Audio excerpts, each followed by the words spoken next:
Ok, na aula de hoje eu queria roubar 10 minutos ou 15 minutos para falar não realmente do curso, mas de uma coisa tão importante quanto o curso, não? Ou mais. Não? Recentemente teve na Coreia o Congresso Internacional, vocês certamente leram nas notícias, né? O Congresso Internacional de Matemáticos, que acontece cada 4 anos e é o maior congresso da área, né? E muito se entregam lá as medalhas Fields, que, claro, vocês já sabem, o Arthur ganhou a medalha e saiu em todos os jornais. Vocês leram, devem saber mais sobre a vida do Arthur do que Arthur mesmo. Então, eu não vou falar sobre isso, só parabenizar, claro, ao Arthur pelo reconhecimento ao trabalho dele, não?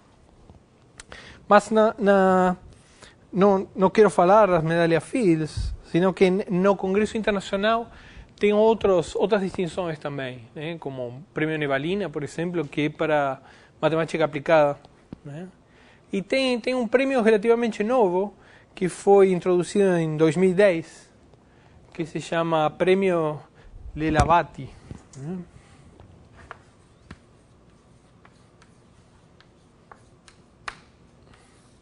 E um prêmio curioso porque é um prêmio à divulgação, ao divulgador, né? Aquele que mais trabalhou, ou um prêmio ao reconhecimento por alguém que tenha trabalhado muito pela divulgação da matemática. Ele foi introduzido em 2010, então em 2014 foi a segunda vez que esse prêmio foi otorgado. Muito bem. Então, isso por um lado, né? Por outro lado, queria contar um pouquinho da minha história, como eu cheguei aqui, né?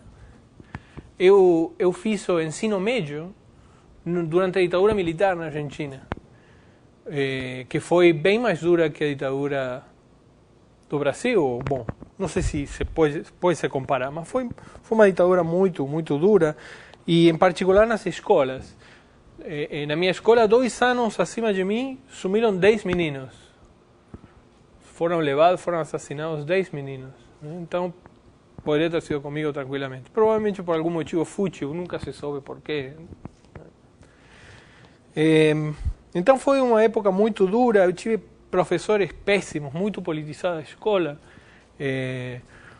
Para vocês terem uma ideia, eu tive uma professora de história que uma vez estávamos fazendo bagunça e nos castigou. Qual foi o castigo? Ler a Odisseia, de Homero. Observem o absurdo, né? Como castigo foi ler. Uma professora de história. Ler uma das fontes da história. Um troço assim, absurdo, totalmente absurdo. Então eu detestei a escola, obviamente, né? E passei graças a que eu colei tudo que eu consegui colar, né? Eu sentava com a menina 10 da escola, o que me salvou, e graças a ela eu consegui acabar a escola. No último semestre do meu segundo grau, em matemática eu tirei 4. Né? Eu passei por milagre. É que para mim a matemática, a história, a geografia e a educação física é tudo a mesma coisa. Teorema, axioma, o dogma divino, era tudo o mesmo. As coisas não tinham motivo, só tinha a decorar. Muito, muito ruim. Realmente a escola é muito ruim. Mas essa minha amiga me salvou, né? Claro que a escola ensina outras coisas, né? Ensina a que você não tem que tocar na caneta do coleguinha, porque senão você vai ganhar um sopapo, por exemplo, né? Então, ensina a você conviver com os outros, não é só o ensino. Mas o ensino, realmente, a minha foi muito pobre, né? Então aí, entrei na faculdade. A ditadura tinha acabado, recentemente, e entrei na faculdade. Imagina eu com um pintinho molhado, né? Entro no curso, era um curso para 700 pessoas. estava totalmente cheio e tinha gente sentada na escada. Tinha mais de 700 pessoas na aula. Primeiro choque, né? Aí eu sento e de repente entra o professor. Eu olho para o professor e falo, eu conheço esse cara? Mas de onde eu conheço? Olho, tenho certeza que eu conheço esse cara. Aí eu pergunto para o rapaz que estava ao meu lado. Desculpa, quem é esse cara? Pergunto. Me diz, é Adrián Paenza. Me diz. Eu fico pensando, eu conheço esse nome? Mas de onde eu conheço esse nome? De onde eu conheço? Falo para o rapaz de novo, desculpa, eu conheço esse nome, conheço esse cara, mas não consigo associar. Me diz, ele é comentarista de futebol. Ele está todos os domingos à noite na televisão. Caralho, eu pensei, que faculdade de merda! Que coisa horrorosa! Tem um comentarista de futebol para dar aulas de cálculo. Meu primeiro dia na faculdade, 700 pessoas, uma zona. Onde que eu entrei? Bom, depois desse primeiro dia, depois da aula, eu fui correndo falar com o professor. Porque deu uma aula sensacional. Fantástica. Eu adorei. Por primeira vez eu via que as coisas tinham um motivo. Ele me apresentou a matemática. Eu entrei em computação na faculdade, eu não entrei em matemática. Eu entrei em computação. Aí eu conheci a matemática por um professor extraordinário. Ele era muito bom, muito bom. Eu tive o curso dele, eu debrucei nos livros porque amei aquele professor. Tanto que é o melhor professor que eu já tive na minha vida. Extraordinário professor. Mas ele também era comentarista esportivo. Que coisa estranha, não? Aí, eu e muitos de nós, achávamos um desperdício. Alguém com esse talento para ser professor, também ser comentarista esportivo. Como é que pode? Poderia dar mais aulas, sei lá. Né? É um desperdício.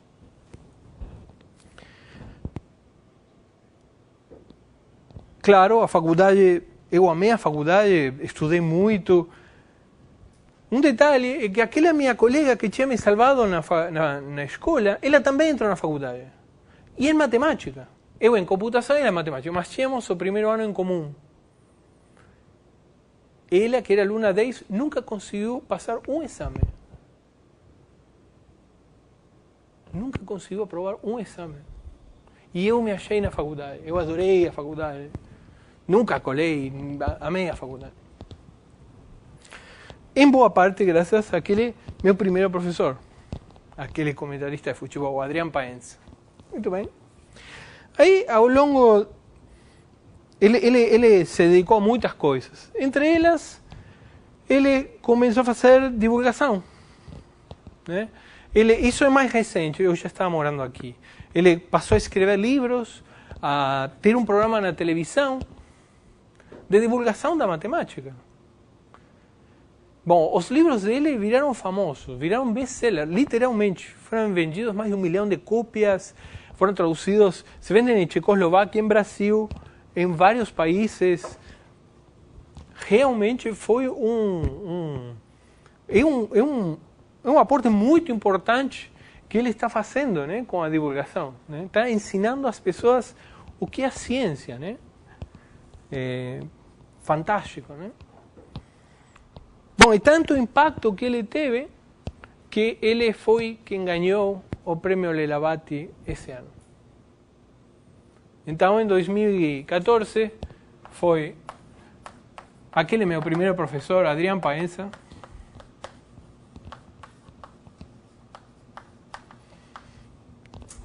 e o que me produz uma alegria imensa, né? Ver que eu não conheço nenhuma pessoa que mereça mais esse prêmio do que ele.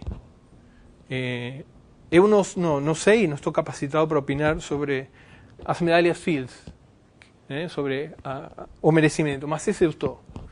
E ele certamente é merecedor desse prêmio. E por que eu contei esta história para vocês? Bom, primeiro como uma homenagem ao Adrián, né? Mas também porque isso me ensinou várias coisas, né? Primeiro, o preconceito. Né? Por que eu tinha que pensar que um comentarista de futebol não podia dar uma aula de cálculo?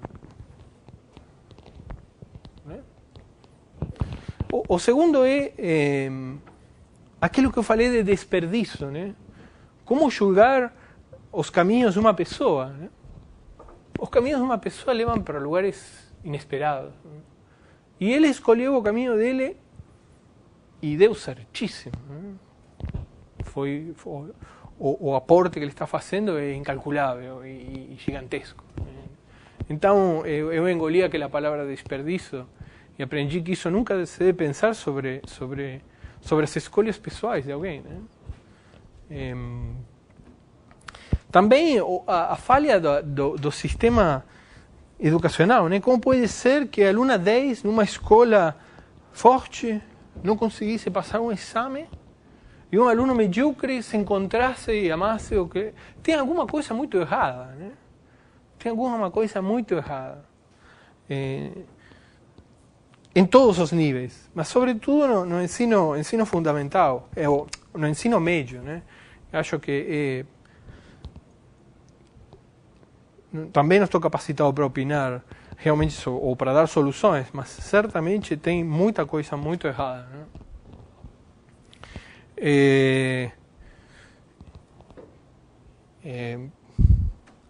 E talvez a maior lição, né, é o poder transformador que tem um educador. Como um educador pode realmente fazer a cabeça de uma criança, ou um adolescente, ou alguém que está entrando na faculdade, como aconteceu comigo. Então, esse talvez seja o trabalho mais importante que vocês vão fazer quando vocês acabem seus estudos, né? Educar. Né? E façam isso com orgulho, porque é uma tarefa super importante e transformadora. Né? Muito bem, então, feita essa pequena digressão do curso, vamos voltar aonde a gente estava. Sim? Muito bem, então vamos ver um pouquinho onde é que a gente estava, né? Nós tínhamos falado sobre o fibrado tangente, né? Nós vimos que ele é localmente um produto.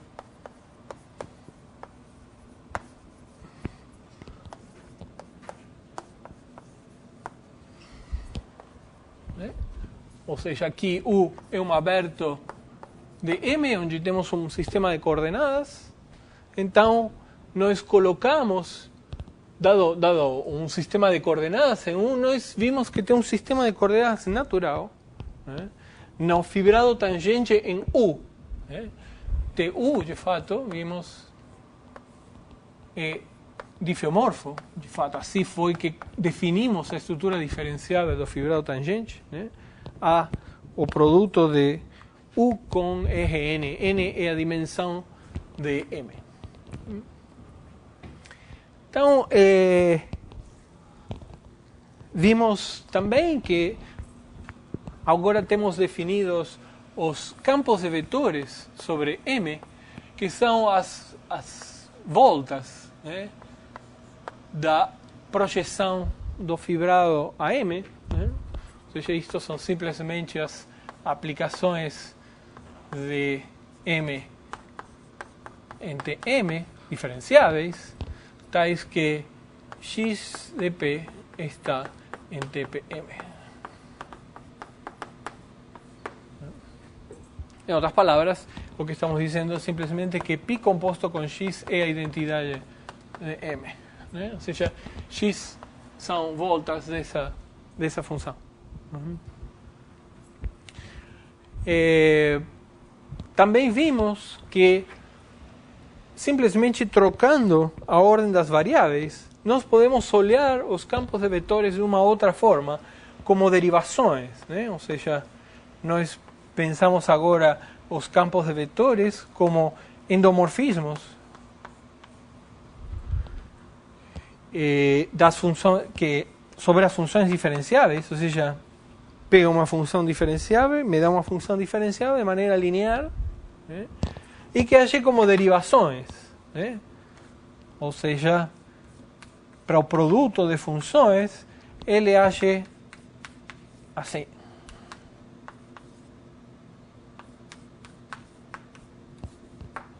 Tá? E vimos também que, bom, vimos esta igualdade, né? Que esses dois espaços, né? O espaço dos campos de vetores e o espaço das derivações são naturalmente isomorfos e, portanto, a gente identifica eles. Sim? Então, por isso que aqui tem uma igualdade, né? E lembrem, isso é simplesmente, né? Esta identificação é simplesmente dada assim, né? Para um elemento aqui, nós definimos um elemento aqui, simplesmente assim. Como isso é muito natural, é simplesmente trocar a ordem das variáveis, a gente identifica esses dois objetos, embora formalmente sejam diferentes. Certo? Uma das vantagens que tem olhar os campos de vetores como derivações é que agora nós podemos introduzir um produto de campos, né? Nós podemos definir, dados x e y, campos de vetores, nós temos definido o cochete entre x e y, que é um campo de vetores.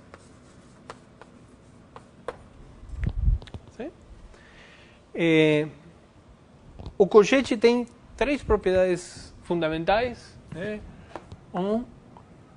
Bom, lembre como a gente definia, né? Simplesmente x e y. Isso aqui é um endomorfismo. Então, tenho que dizer para vocês como age no domínio, nas funções diferenciáveis. Então, se pegamos f, uma função diferenciável sobre m, isto age como assim, né?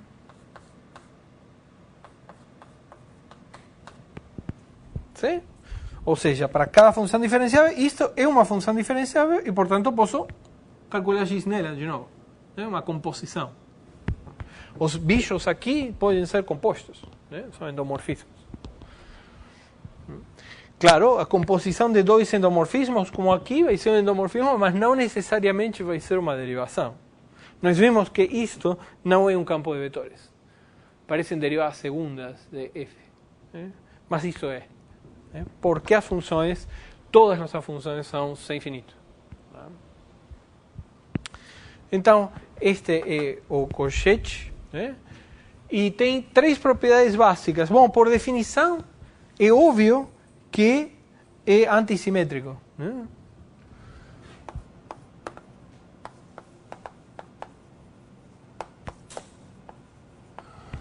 Antissimétrico em x e y. Então, essas aqui são propriedades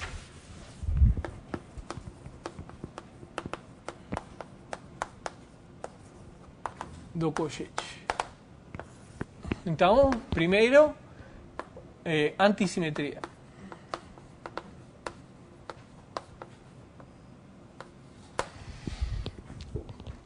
Óbvio da definição, né?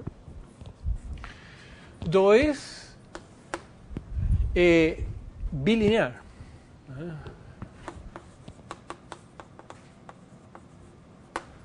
Também é óbvio, né? Porque observem que estes são funções lineares. Se f é constante, isto aqui nós vimos que é zero, isto some, as funções constantes saem para fora, por isso que esse troço é linear, né? Então, se vocês multiplicam f por uma constante, as constantes saem para fora, né? Desculpa, se você multiplica y por uma constante, a constante sai para fora e x não deriva, a constante sai para fora. E aqui já está fora, então ela é também trivialmente bilinear. O que não é tão trivial é que satisfaz a identidade de Jacobi.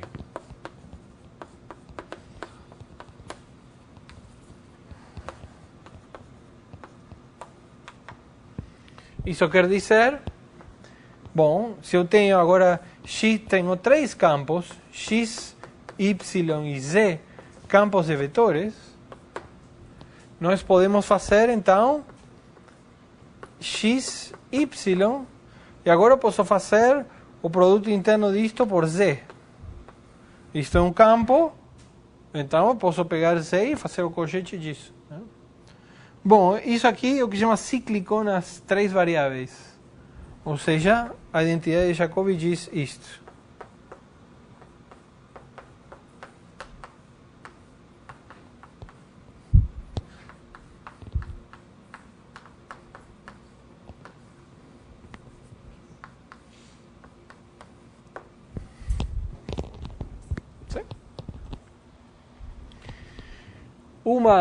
Já tínhamos visto que uma álgebra, né, com esse produto, né, e é uma álgebra especial, né, uma álgebra, né, que satisfaz esta propriedade, se chama uma álgebra de Lie.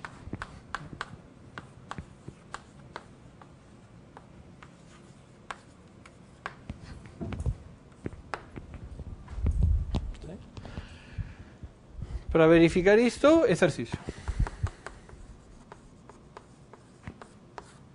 Verifiquem essa propriedade, usando simplesmente a definição.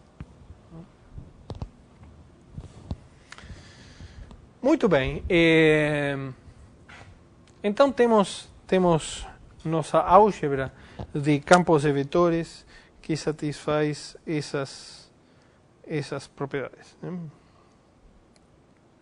Também vimos quando é que um campo de vetores era diferenciável, né? Como claro que dizer que x é diferenciável aqui é bem claro o que quer dizer, porque as duas são variedades diferenciáveis.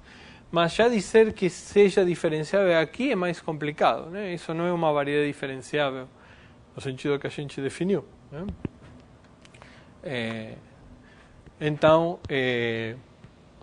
Mas como temos a identificação, faz perfeito sentido falar que seja diferenciável aqui em cima, né? Mas também dá para ver que quer dizer que seja diferenciável nesse sentido, e é simplesmente que para toda função diferenciável, x de f, para toda função diferenciável f, x de f tem que ser diferenciável como função. Ou seja, realmente pega uma função diferenciável e dá uma função diferenciável. Isso é equivalente a pedir que esta aplicação seja diferenciável. Isso, por exemplo, pela expressão em coordenadas que vimos que os campos de vetores têm. Está claro? Sim?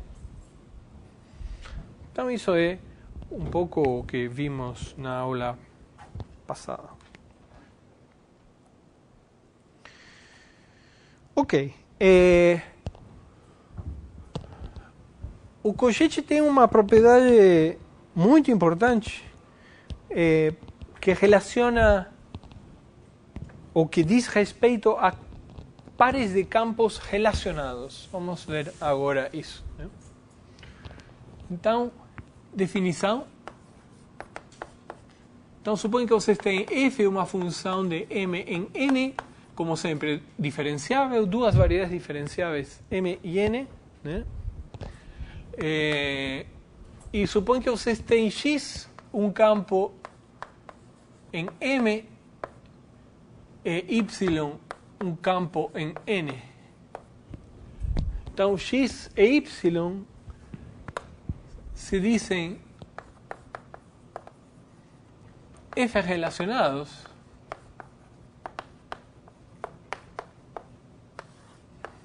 Sim.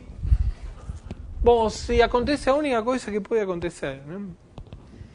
O que eu posso fazer com y? Y é uma função que vai de n no fibrado tangente. Então, o que posso fazer é compor com f. Sim? Então, isso aqui faz sentido, né?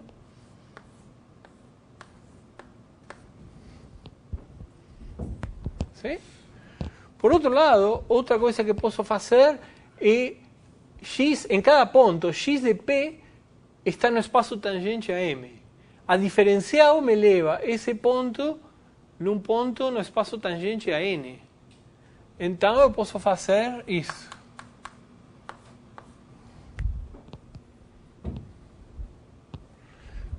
Então, se dizem F relacionados se aqui temos uma igualdade. Então, vamos verificar que isso faz sentido, né? O que estamos fazendo? Vamos ver do lado direito. Então, o que quer dizer isto, né? Que quer dizer que y composto com f. Então, pegue um ponto P em N, y composto com f no ponto P, nada mais é do que y, claro, de f de P. ¿Sí? No, y no ponto f de P. Estou pensando y como uma função de n no espaço tangente a n.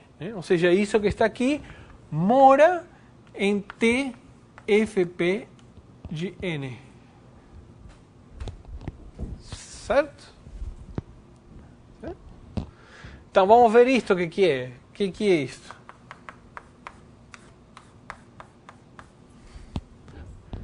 Bom, o que estou dizendo simplesmente é que isto é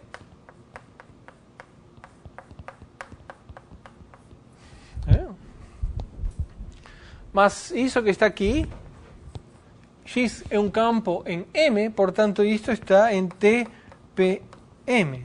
A diferencial leva este cidadão neste. Portanto, isso que está aqui, né?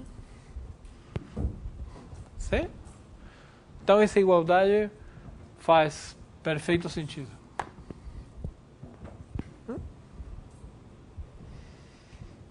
Certo?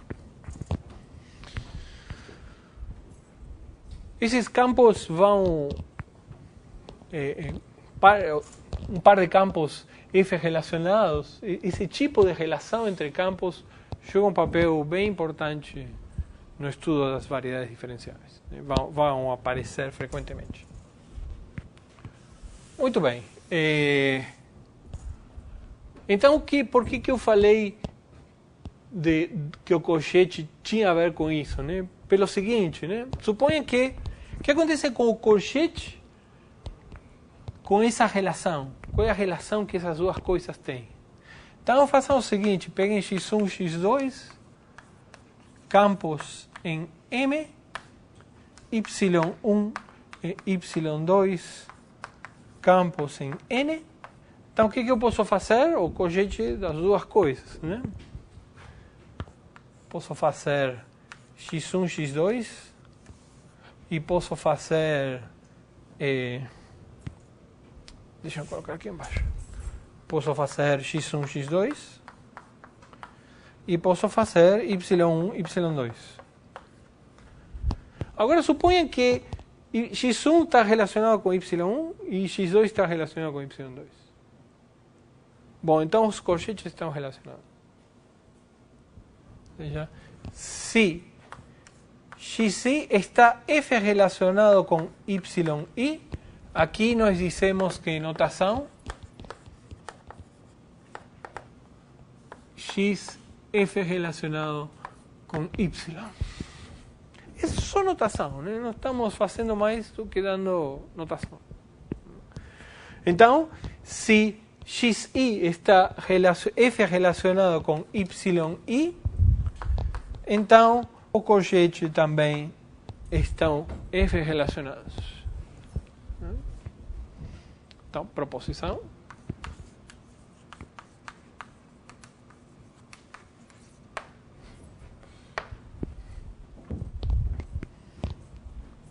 Sim? E como é que a gente mostra um troço desses? Bom, não tem muita opção, né? Temos que pegar o que são os campos de vetores e fazer a conta, né? Agora, parece uma conta mais assustadora do que é. Porque observem que nós sabemos, né? Nós poderíamos olhar a coisa desta maneira, mas a gente ia apanhar, né? Porque a própria definição de cochete usa os campos como derivações. Então não é uma boa ideia ver os campos assim. É melhor ver eles assim. Então, demonstração. Vamos fazer aqui em cima.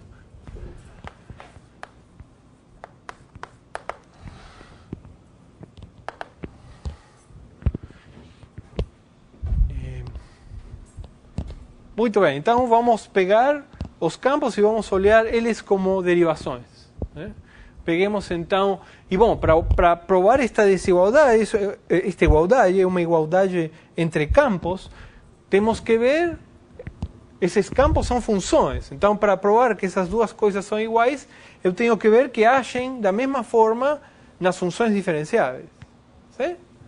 Ou seja, o que precisamos ver é que esses campos coincidem quando calculamos numa função diferenciável g, uma função diferenciável onde o campo mora. Né? Observem que esses dois campos moram, eu apaguei, né? Esses dois campos moram no espaço tangente a n. Né? Então, g tem que ser uma função diferenciável sobre n. Sim? Então, vamos ver, queremos ver quem é, por exemplo, isto. Né? Quem é y1, y2 composto com f. Né? Isso aqui em cada ponto, né? Em cada ponto P, ou seja, isto no ponto f de P, lembrem, isto que está aqui mora em T f de P de n. Então, eu tenho que pegar uma função g e derivar. Sim? Agora, lembrem disto, né? Lembrem que nós temos liberdade de trocar essas duas variáveis, né? Ou seja, a gente pensa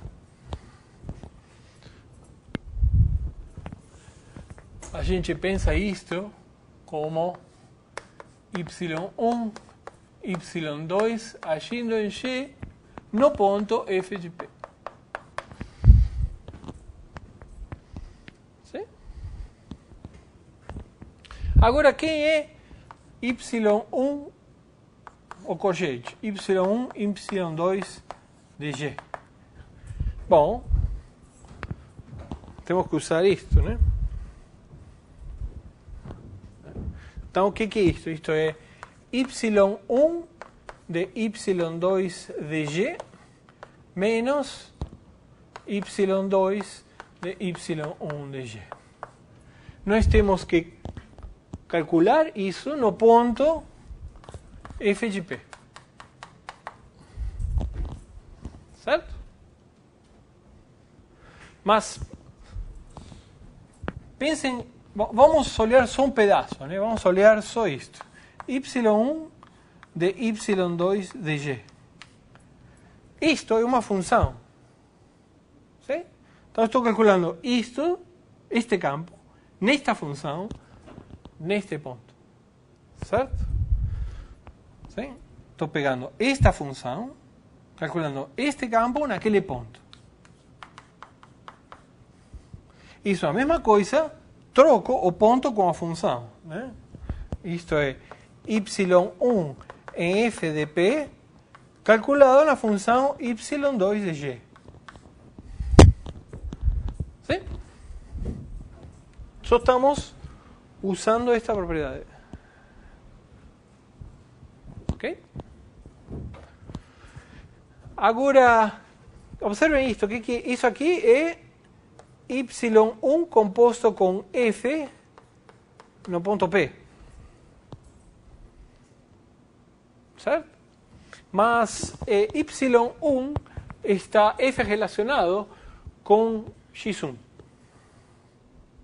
Ou seja, isso que está aqui é a mesma coisa que a diferencial de f em P de x1 de P. ¿Sí? Então, eu posso continuar. Isto é igual a diferencial em P de x1 em P. Este vetor na função y2 de g. ¿Sí? Agora, de novo, simplesmente pensem nisso aqui como uma função. Não se compliquem com a anotação. Isso é uma função. Bom, agora uso a definição de diferencial. Isto é igual a x1 em P de y2 de G composto com F. Sim? Bom, mas agora uso que y2 está relacionado com x2. Posso fazer o mesmo truque, né? Isto é x1 de P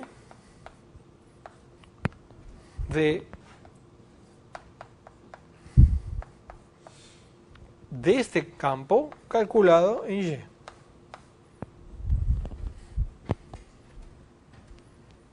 Sim? Mas, de novo, desculpa, aqui x2.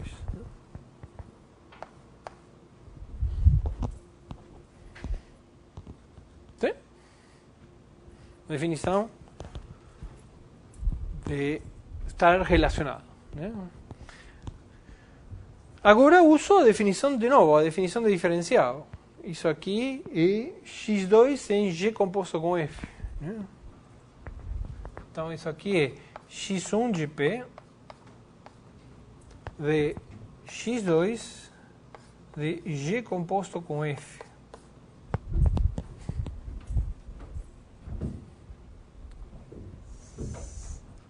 Certo?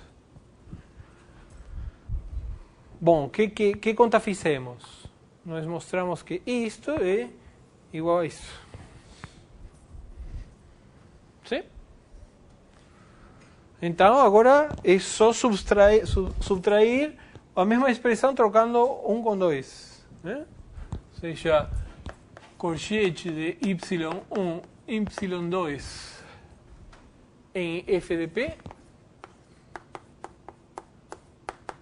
O que é? É x1 de p de... Bom, só mais uma, né? Agora, de novo, isso aqui é uma função, isso aqui é o ponto, eu posso inverter. Né? Ou seja, isso aqui também é x1 de x2 de G composto com F, tudo no ponto P. Então, do outro lado, fica agora x1, x2 de G composto com F menos x2 de x1 de G composto com F, que é o cochete de x1, x2 em G composto com F. Né?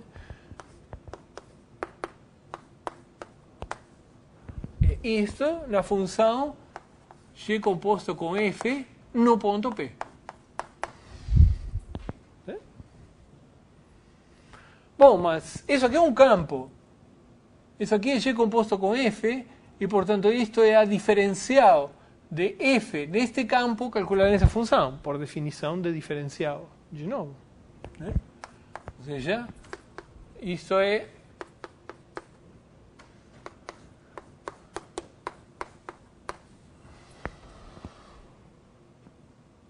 em P, no ponto P, né? Da função G. Né? Ou pode colocar o ponto para fora.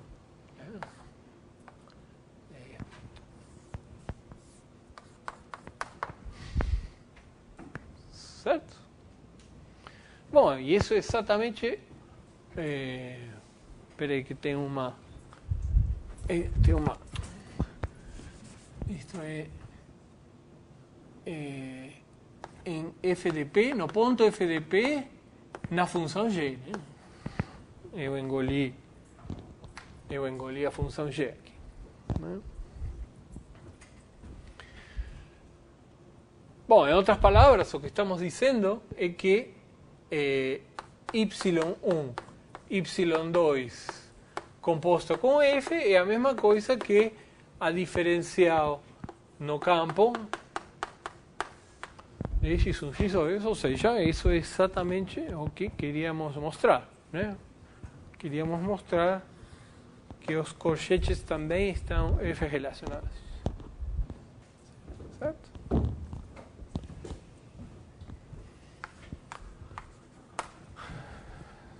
Sim? Bom, façam vocês mesmos essa conta. Sim? Refaçam essa conta.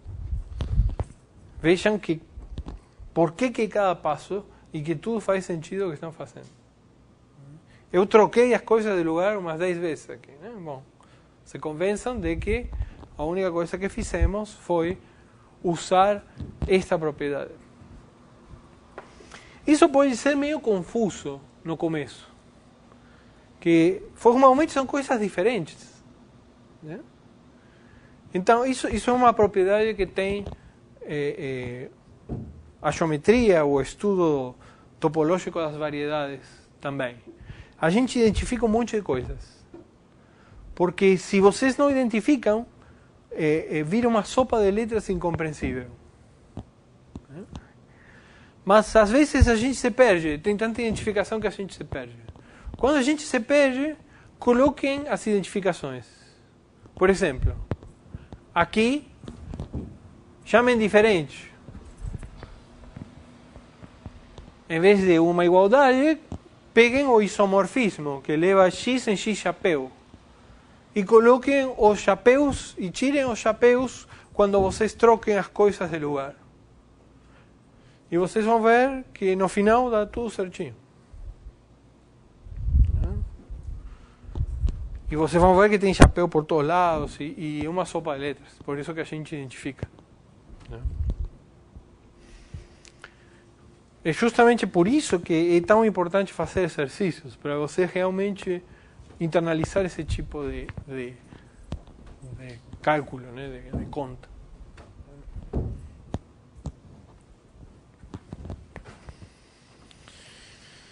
Muito bem, então essa é uma propriedade muito importante do corchete, né, que diz respeito à relação com as diferenciais e as composições, né, com campos relacionados por funções.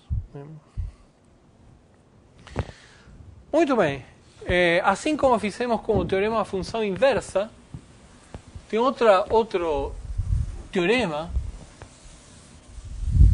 muito importante que sai de graça em variedades.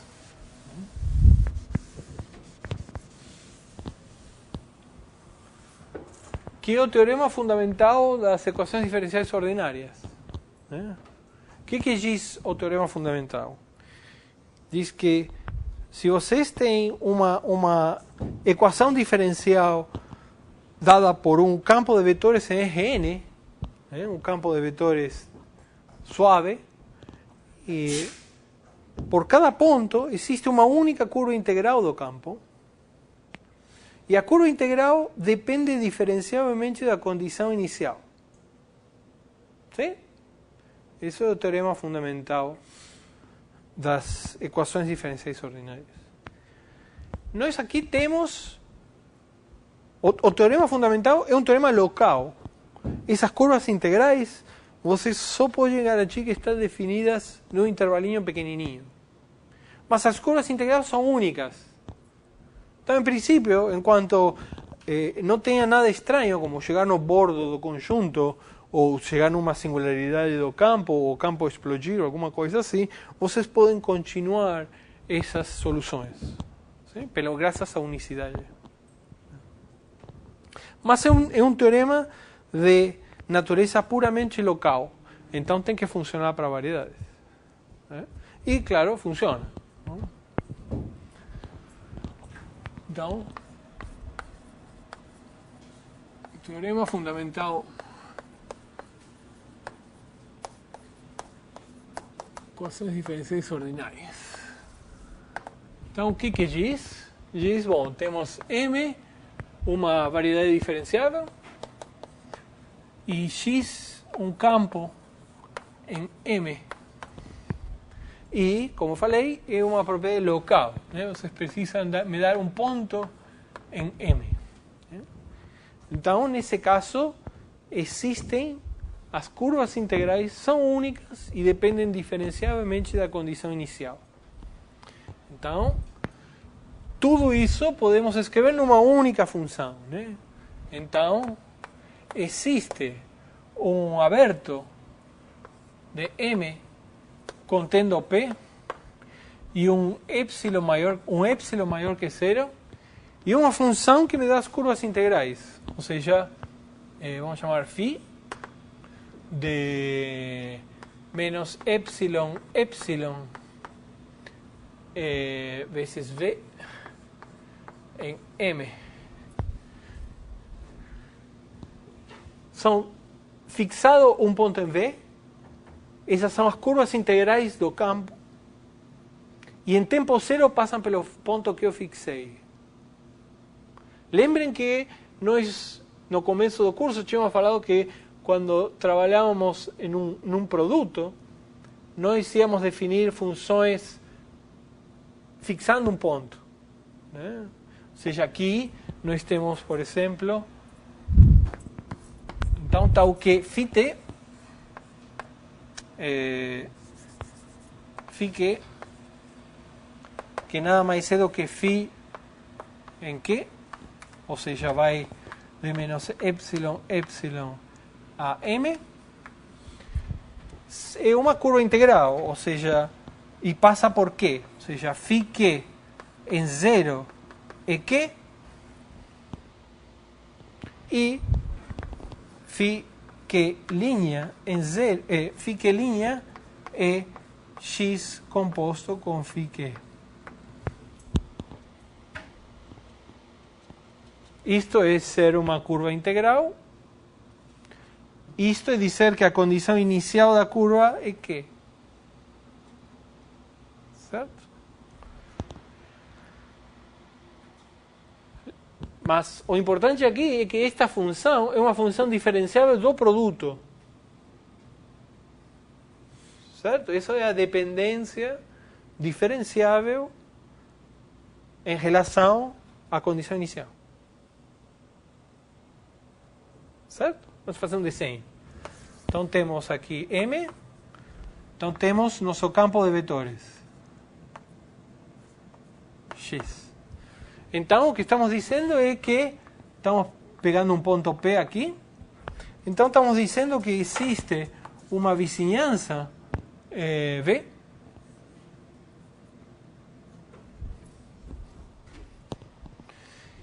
de tal forma que para todo ponto na vizinhança, deixa eu colocar, para todo ponto na vizinhança tem uma curva que passa pelo ponto e cuja derivada coincide com o campo X. Tem uma curva que passa pelo ponto e cuja derivada é o campo X no ponto.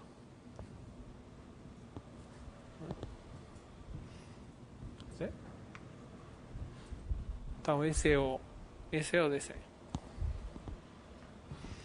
E a demonstração como é? Bom, claro que é de graça, né?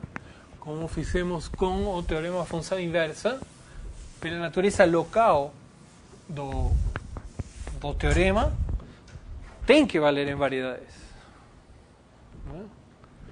E o que a gente faz é simplesmente pegar, então, demonstração, pegamos x u em M, em R, N, uma carta em P, x vamos chamar de y.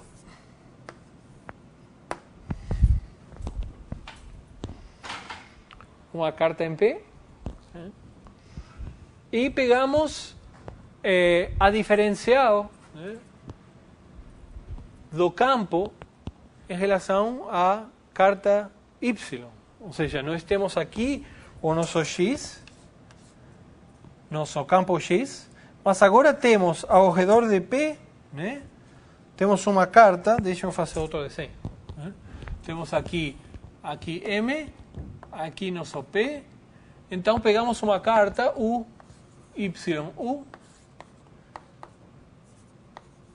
que vai parar em eje N. ¿Sí? Então, aqui temos X, nosso campo X.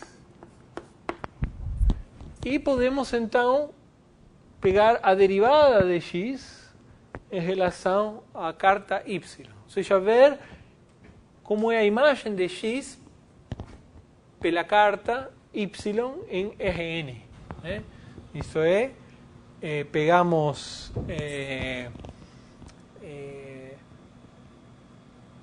então o que eu quero é Z num ponto Y aqui embaixo, U. Então, quem é que vai ser este?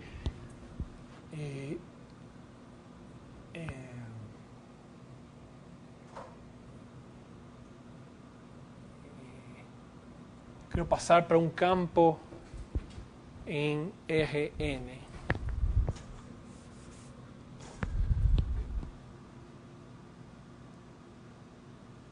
Então, vejam que o que nós vamos fazer é escrever X no sistema de coordenadas Y como uma soma de certas funções xi vezes derivada, ou yi, derivada em relação a yi. Esse é o campo em U. Sim? Nós vimos isso. Então, nós consideramos como Z um campo em Rn, o campo que tem como coordenadas as coordenadas de Y. Sim? Ou seja, isso aqui é y1 de U, yn de U.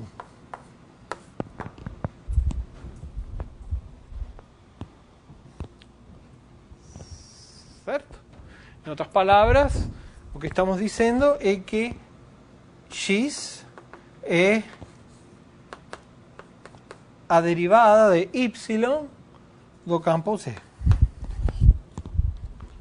Estamos descendo o campo X para Rn e olhando agora Z como um campo em Rn. Um campo, na verdade, em Y de U, num aberto de Rn. E agora usamos o teorema fundamental das equações diferenciais ordinárias para Z. Nós sabemos que essas funções são diferenciáveis, então isso aqui é um campo diferenciável em Rn e, portanto, temos o teorema fundamental para ele. Aí sabemos que existe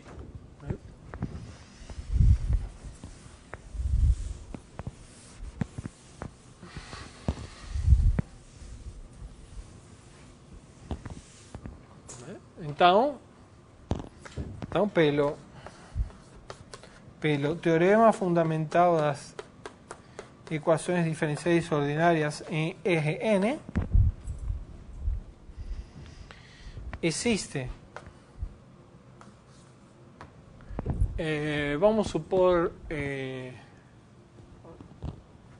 então, existe um aberto W contido em Y de U e que contém o ponto que estamos trabalhando, ou seja, Y de P.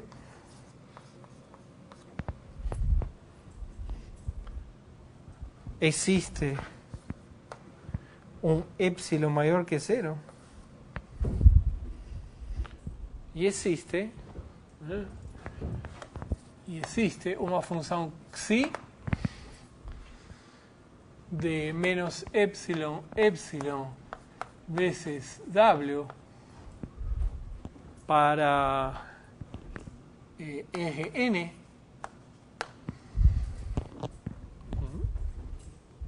de fato que cai dentro de Y de U.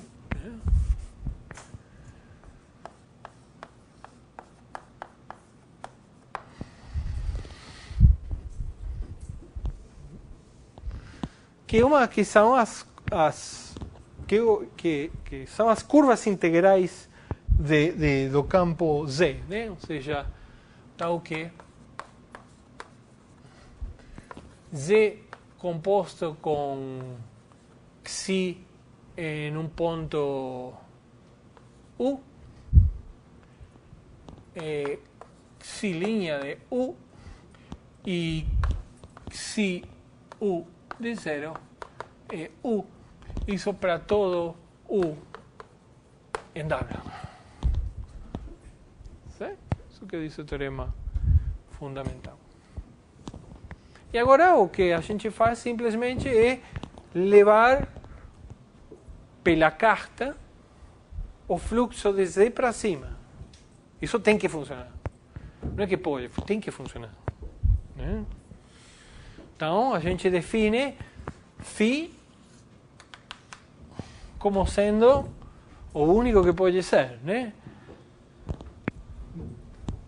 Então, essa função, né, é calculada aqui e levada para aqui. Então, mas eu preciso uma função aqui em cima. Né? Bom, eu vou descer com a carta e subir com a carta. Ou seja, φ vai ser y composto com a xi, composto com inversa de y, e isso vai estar definido no único lugar onde pode estar definido. Né? W está em y de U, portanto,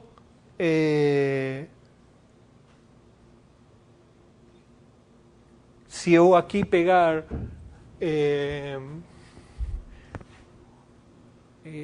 tô ao contrário, né?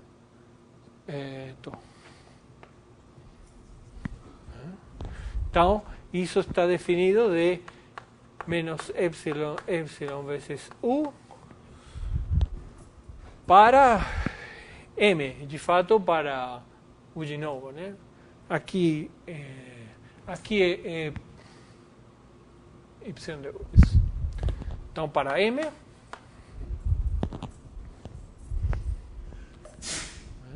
então está definida onde tem que estar,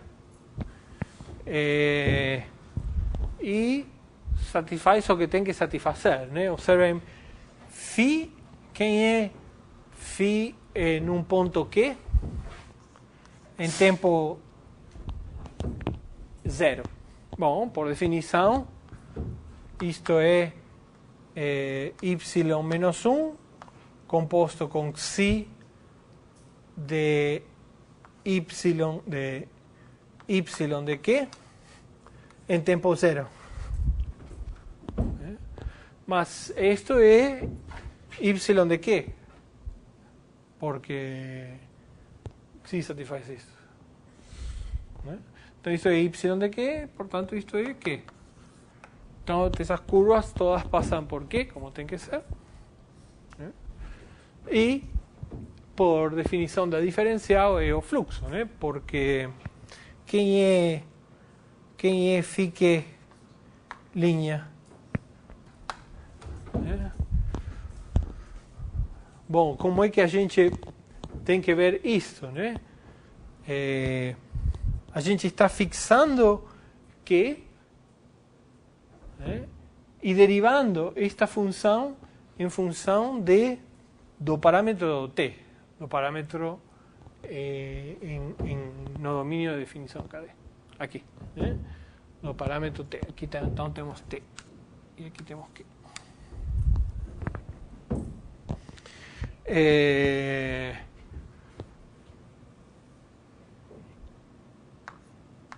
Então, o que precisamos usar? Então, temos isto, né?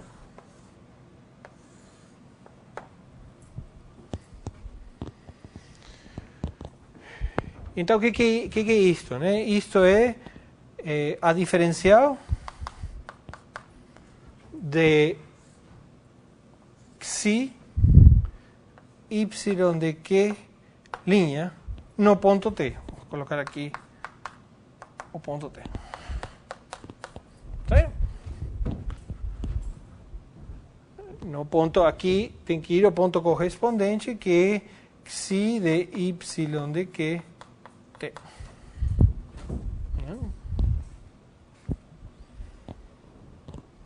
¿Sí?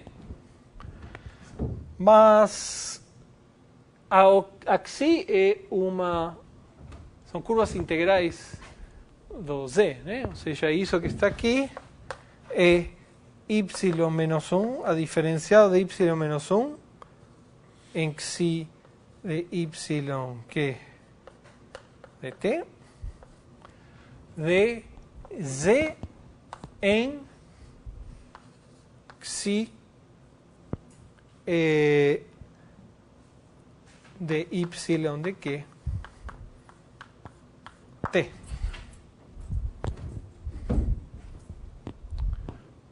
Certo? Ou em outras palavras, se vocês preferem, isto é a diferencial de z composto com xi em y de que t. E agora usamos isto, né? Isso que está aqui, então, isso que está aqui é o campo X.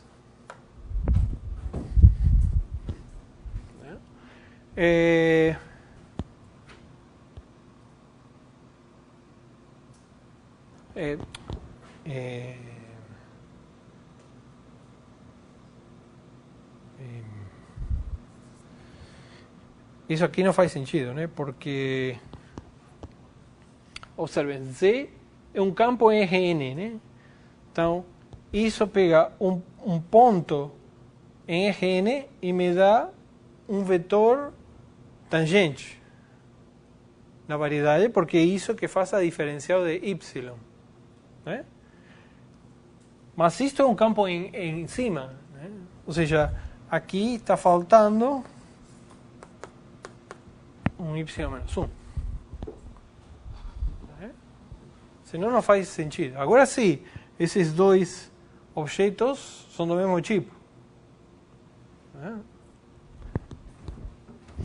Em outras palavras, isso que está aqui é x composto com y menos 1. Agora sim. Ou seja, o que estamos fazendo é pegando campos relacionados pela inversa da carta. Sim? Eu apaguei a definição. Isso é justamente ser y menos 1 relacionados. Bom, então isso aqui é x de quem? De y menos 1 composto com xi em y de que? De t. Que é justamente o que nós chamamos de phi. Isto é phi que de t. Portanto, isto é x composto com phi que de t. Que é o que queríamos verificar.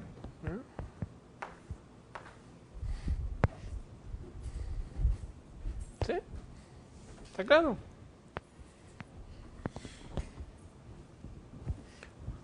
Ou seja, vocês fazem a única coisa que faz sentido fazer e o restante é notação. Ou definição da diferencial.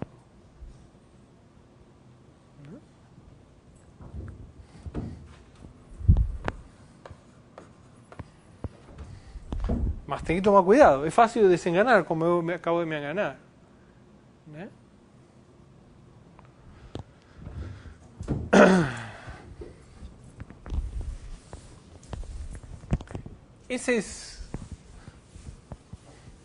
Os campos que nós usamos aqui têm uma particularidade, né? X é um campo de vetores, mas isto não é um campo de vetores. Né? Então, caso geral, né? F, M em N Se vocês pegam X, um campo... Oi?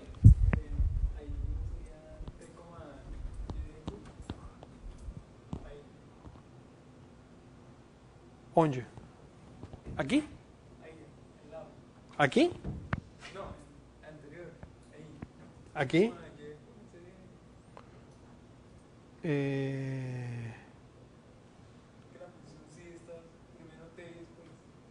Ah, sim, sim, sim. Isso, sim, sim. Sim, obrigado. Sim, devo ter colocado tudo errado. Aqui também.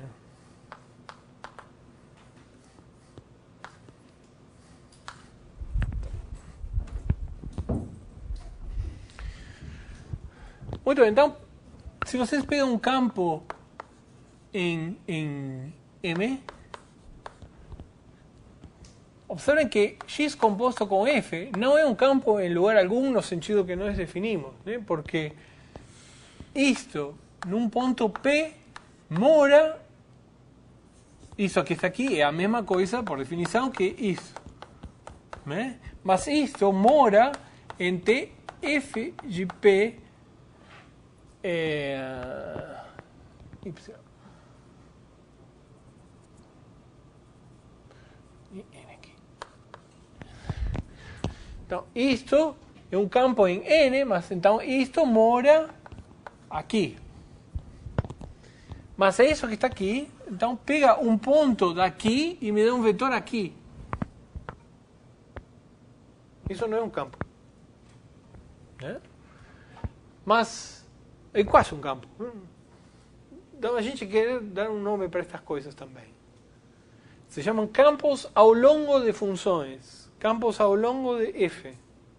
Então, dada uma função assim, temos os campos ao longo de F, que nada mais são o que vocês imaginam que sejam. Ou seja, as funções Z, que vão de M no fibrado tangente a N, e que aqui temos a projeção,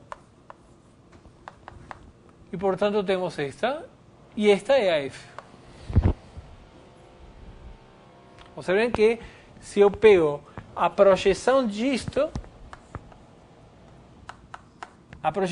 vai parar em F de P. Sim?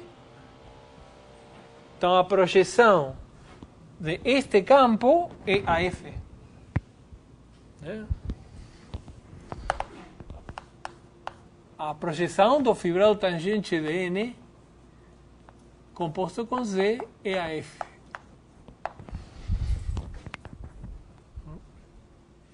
Então esses dois campos que aparecem aí, os campos que aparecem na definição de campos F relacionados, são campos ao longo de F.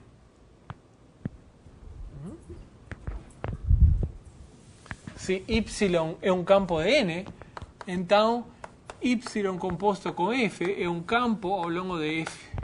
E da mesma maneira, se X é um campo ao longo de M, isso é... Este campo é um campo ao longo de F. Estes são dois campos ao longo da inversa da carta, que estão relacionados pela inversa da carta.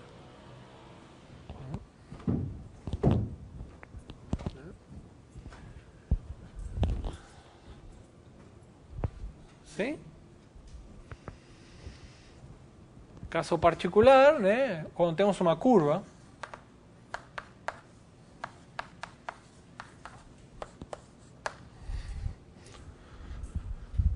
nós temos os campos ao longo da curva.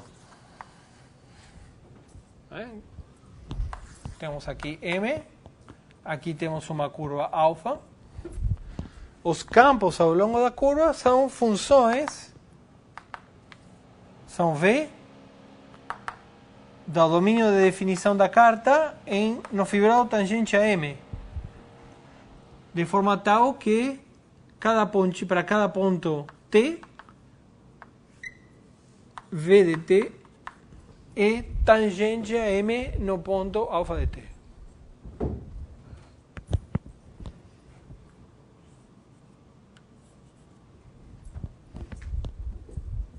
Observen que não é bem que o campo V está definido sobre a imagem de alfa. O campo V é uma função definida sobre o domínio de alfa. Não é um campo em M restrito a alfa. Sim? Não é um campo deste tipo. Uma maneira de construir campos... Aqui eu esqueci, né? Pi composto com V é alfa. Ou, se vocês preferem, V de T mora em T alfa de T.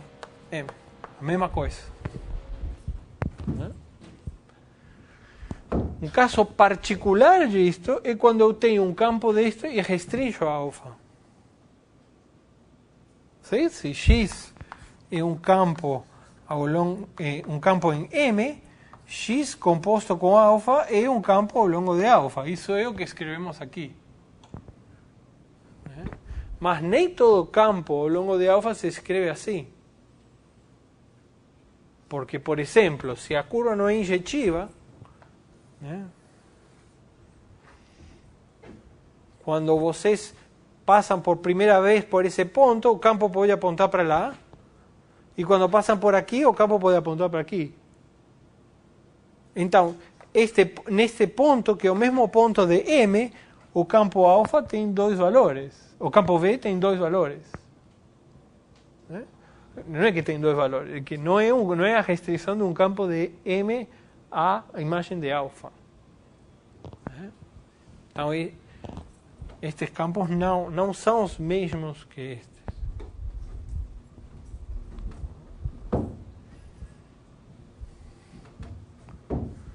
Mas observen que, em particular, por outro lado,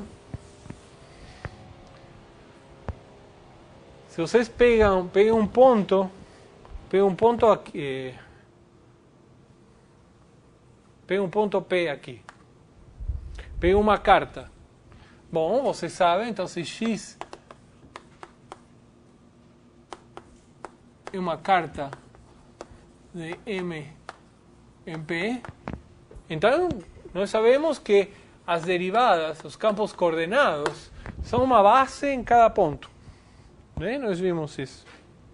Então, em particular, por exemplo, para curvas, esses que estão aqui são uma base.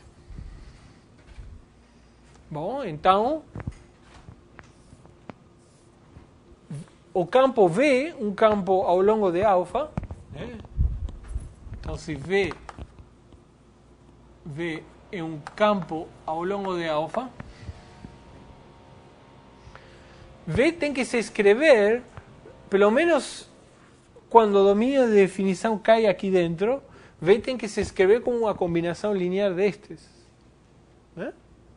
Em outras palavras, se V de 0 é P, então existe um intervalinho ao redor do zero, onde todo alfa, porque alfa é contínua, todo alfa vai cair na carta U, na carta X, no domínio da carta X. Então, existe um epsilon maior que zero, tal que V restrita a menos epsilon, epsilon, tem que se escrever como uma combinação linear dos campos coordenados.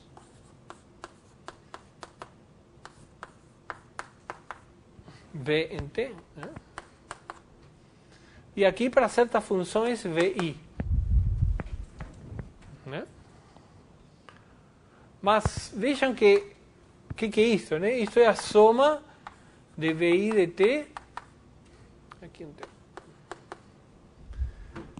O VI de T, XI, em alfa de T. No ponto alfa de T. Também posso escrever isto assim.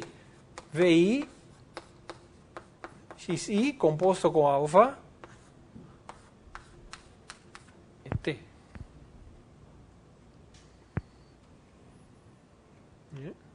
E agora, tudo bem, nem todo campo se escreve assim. mas estamos escrevendo qualquer campo como combinação linear de coisas que se escrevem assim. Então, os campos ao longo das funções permitem descrever qualquer campo graças a usando esses campos. Esses sim são restrições de campo em M restrito à imagem da minha função.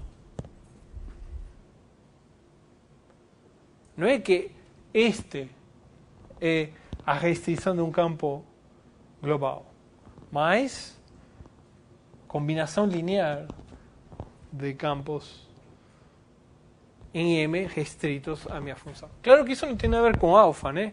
Isso vale para qualquer função. A única coisa que usei é a continuidade aqui para garantir que esse pedacinho menos epsilon cai dentro do domínio de definição da carta. Ou seja, o que estou dizendo é que se Z é um campo ao longo de F, com esta notação daqui, né? Então, Z se escreve com uma soma de Zi derivada Xi composto com F. Estas funções Zi são funções do domínio de Z, ou seja, o domínio de F. Zi são funções em algum aberto, né? De M para E. Isto, claro, Z em U, um aberto.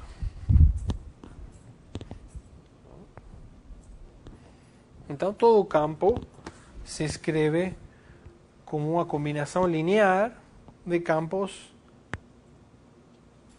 restritos à imagem de F. Combinação linear como módulo, né? Isso não são números, isso são funções. Estou usando a estrutura de módulo no espaço dos campos.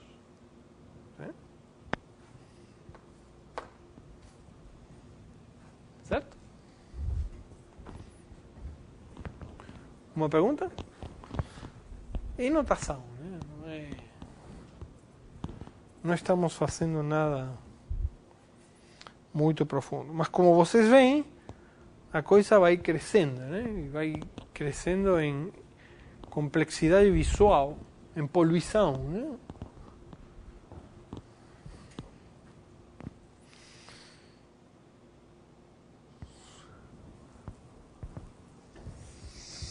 Certo?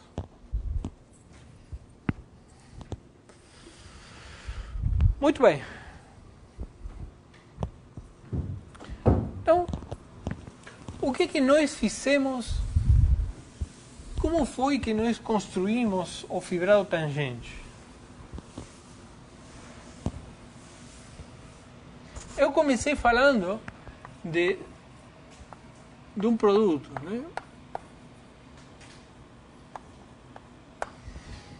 Que isso como variedade é melhor que uma variedade de dimensão n vezes k, n mais k, porque tem uma estrutura global parcial, né? Parcialmente isso aqui tem fatores que são RK globais, né? Então, mas tem outra propriedade que é mais importante, que é que ela é parcialmente um espaço vetorial. Ou seja, uma vez que fixamos um ponto daqui, temos um espaço vetorial. É o que acontece com o fibrado tangente, né? O fibrado tangente, localmente,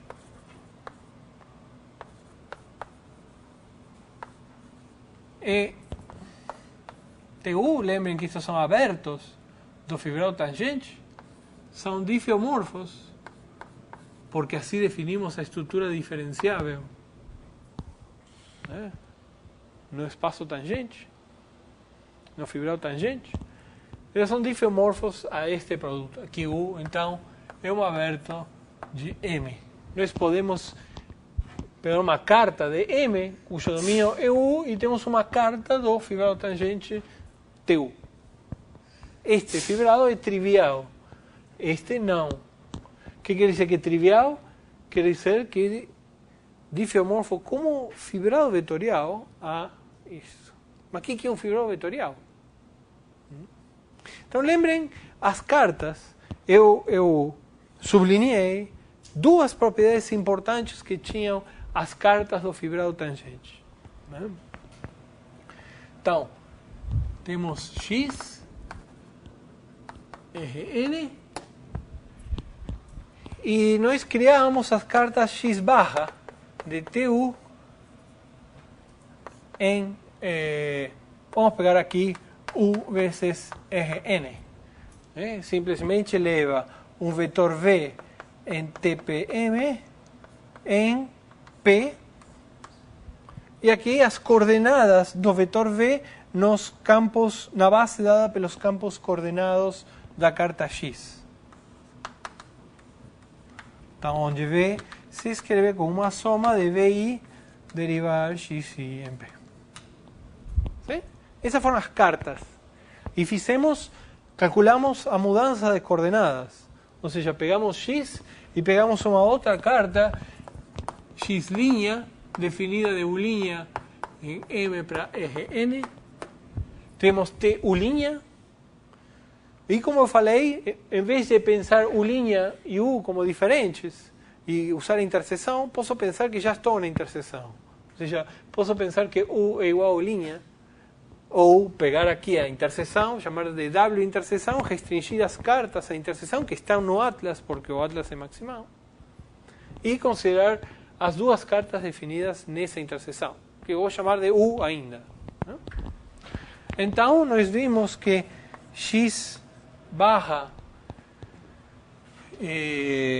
linha composto com X menos 1 barra, isso aqui vai de U vezes Rn para U vezes Rn. E ele pega um ponto aqui PV e leva em P. E aqui uma certa transformação, que eu vou chamar de Xi P dV.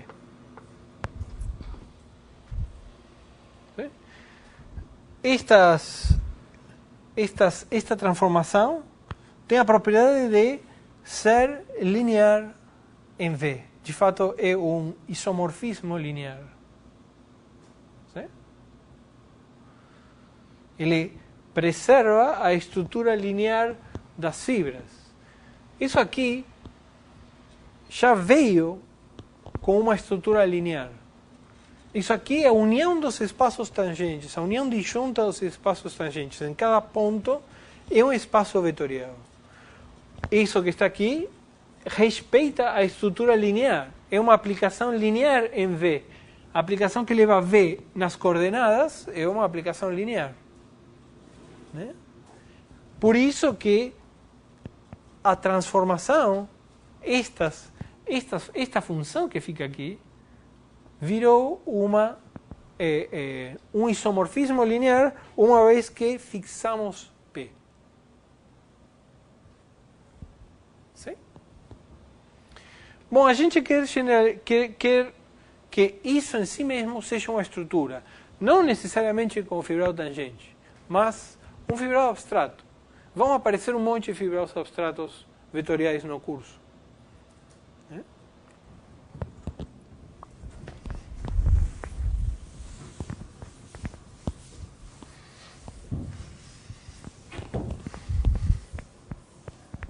Deixem agora, vocês daqui a pouco vão ver por quê.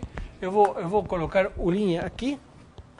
E, então, esta função depende da carta X e X', em particular dependem de U e U', e a gente costuma denotar isto assim. Xi U, U'. Só para saber a ordem e sobre que carta ela está trabalhando. Né? Em que carta se refere? Então, o importante, de novo, é, fixando o ponto base do fibrado, estas funções, chamadas funções de transição, são isomorfismos lineares, respeitam a estrutura linear. Esto que está aqui são isomorfismos.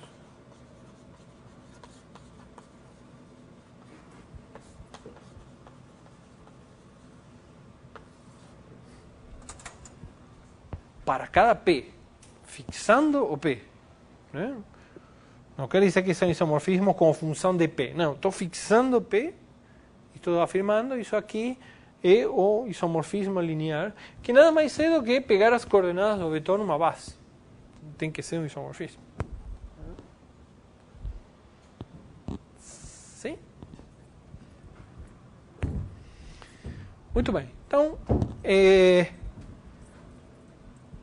mas, como eu falei, o interessante aqui é que isso aqui já nasceu com uma estrutura linear. Essa estrutura linear se reflete nessas funções de transição, no fato de ser isomorfismos. O curioso é que a gente pode fazer o contrário.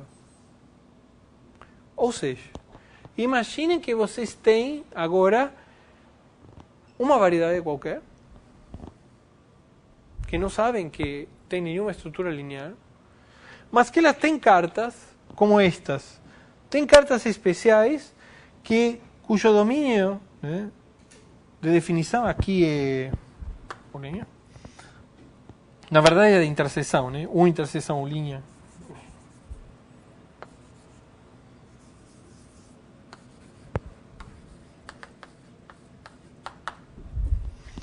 Então, imaginem que vocês têm uma variedade que não sabem nada, mas sabem que tem cartas cujo domínio de definição é desta forma. São produtos por um fator euclidiano global, Rn aqui. E quando vocês escrevem as cartas, vocês olham para a expressão em cartas e tem esta cara. É a identidade no primeiro fator, né? E aqui são isomorfismos lineares no segundo. Ou seja, respeitam a estrutura produto, isso quer dizer que tem um P aqui, e no segundo fator eles se comportam linearmente em relação às coordenadas aqui. Quando isso acontece, vocês podem colocar uma estrutura linear aqui. As fibras viram automaticamente espaços vetoriais. Por quê? Como? Como definem uma soma? Bom, usam as cartas. Como a carta cai aqui, eu posso somar aqui e definir uma estrutura linear. Lembrem da primeira aula, daqui como colocar uma estrutura de grupo no conjunto dos alunos. É isso. Eu uso estas cartas para colocar uma estrutura linear nas fibras. Claro que tem um problema isso. Poderia não estar bem definido. Isso depende da carta. E aí que está. Não depende da carta. Por que não depende da carta? Porque estes são isomorfismos. Os isomorfismos preservam a estrutura linear. Então, o fato, a estrutura linear do meu objeto, eu posso pensar que as fibras são espaços vetoriais e que, portanto, as funções de transição estas vão ser isomorfismos lineares, ou posso pensar o contrário. Posso pensar que as funções de transição são isomorfismos e eu uso, então, essas cartas especiais para colocar uma estrutura linear nas fibras. Essas duas maneiras de ver um fibrado vetorial são equivalentes. Vocês podem ver de uma maneira ou de outra, às vezes é melhor ver de uma, às vezes é melhor ver na outra. Claro que eu não fiz nenhuma conta, não justifiquei nada. Só estou contando para vocês o que vamos fazer na quinta-feira. Nós vamos começar a estudar fibrados vetoriais abstratos. E vocês vão ver que o estudo é exatamente o mesmo que o que nós fizemos com o espaço fibrado tangente. Não tem nada diferente. É a mesma coisa. A diferença só é que o fibrado tangente é um troço bem concreto. Só depende da estrutura diferenciável da minha variedade. Não é nada não precisamos de nada para construir. Ele veio, este fibrado já vem com a variedade. Né?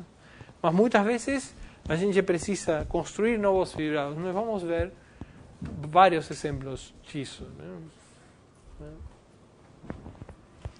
Então, vamos fazer isso na quinta-feira. Ok? Uma pergunta?